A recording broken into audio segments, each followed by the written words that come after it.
Voting is ending in India.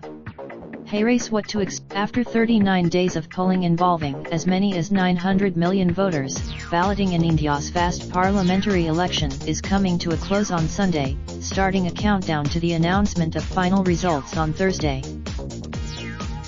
After sweeping to an outright majority during the last elections in 2014, Prime Minister Narendra Modi and his Bharatiya Janata Party, or BJP, are widely expected to lose seats this time.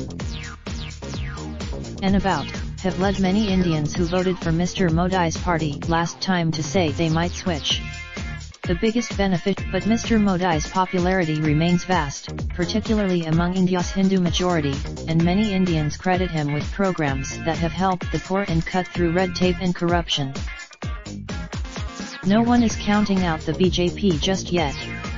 And some analysts race a look at how the world's biggest election unfolded and what to expect in the next few days.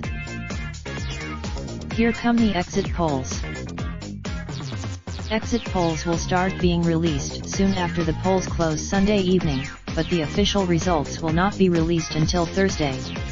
In the meantime, in the majority of the cases, exit polls have depicted the true picture, said an assistant professor of political science and director of the Survey Research Center at the University of Kerala. It may not be correct. It also bears remembering that this is a parliamentary election. It's about parties, not a simple choice between Mr. Modi and Mr. Gandhi. Local issues and how will we find out the results?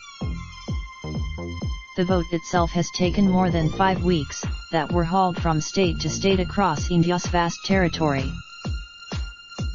But the official counting will take just part of the day on Thursday, because the totals are already noted in the voting machines themselves. The votes will be what if no party wins a majority? It's very possible that the BJP will not win 272 or more out of 543 parliamentary seats being voted on this year. If that happens, every leader of a major regional front knows that he or she might be able to provide the seats that will put the party over the top, said Milan Vaishnav, a senior fellow at the Carnegie Endowment for International Peace in Washington. Many are waiting, but here are 3 of the most influential regional parties waiting for that call. Bahujan Samaj. The party counts Dalits, or low-caste Indians, as its core constituency. Mayawati, Telangana Rashtra Samiti. Based in Telangana, a state in southern India, the party has no regional political rivals and is likely to win around 17 seats.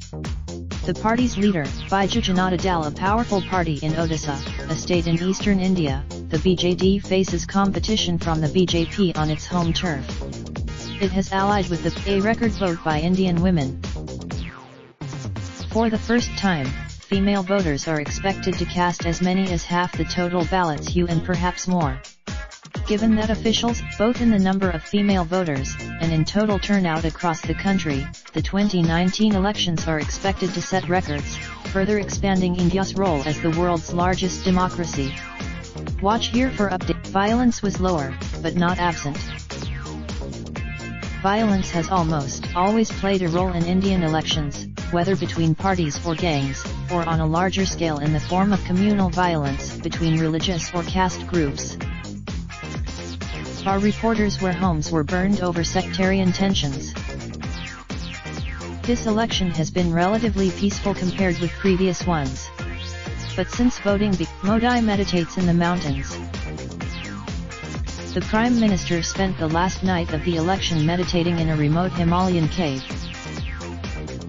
At Kedarnath Temple in the northern state of Uttarakhand, Mr. Modi honored the Hindu god Shiva with a traditional offering of milk, honey, clarified butter, and curd.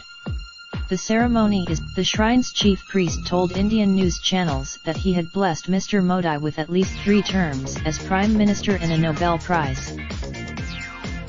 On Twitter, Mr. Modi shared photographs of the An of himself, which was built in the 8th century and sits almost 12,000 feet above sea level.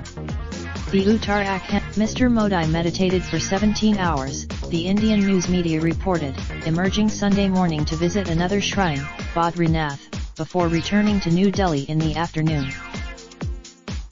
Political opponents said Mr. Modi had by speaking to the news media at Kedarnath after the end of the campaign period.